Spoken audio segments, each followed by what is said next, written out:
Fe wnaeth Pro Evolution Soccer dipyn o splash yng Nghymru fach flwyddyn diwetha, Gareth Bale ar y clawr fersiwn iaith Gymraeg o'r gwaith celf ar gael, a Clark's Pie am ddim da pob copi. Ne? A dim ond un o'r hynna sy'n gelwydd. Ie, o'n i'n meddwl gwaith celf Cymraeg. Ges i fy ngeni ddwy. Hyn i gyd ac bod y gêm flwyddyn diwetha wedi gadael i chi ailgreu Euro 2016. Please. Mae'n deg gweud mae FIFA enillodd y frwydr diweddara yn y rhyfel ddiwedd rhwng gemau Pêl-droed. Ond yn ôl pob sôn, fe all bethau newid flwyddyn yma.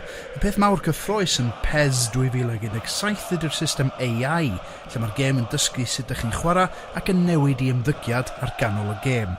Ti'n gweud peth mawr cyffroes, dwi'n dweud mai fel hyn mae Skynet yn gychwyn, ond ta waith cyn i'r robot gymryd drostodd, fydden ni o leia fwynhau'r system Real Touch, sy'n rhoi perthynas lot mwy naturiol rhwng y Bale a'r chwaraewyr.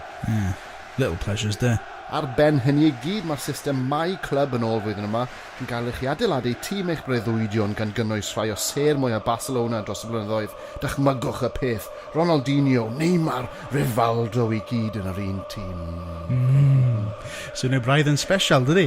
Digon i dynnu'ch sylw chi o leia pan mae'r robots yn troi'ch teulu yn bas tennau o flaen eich llyged.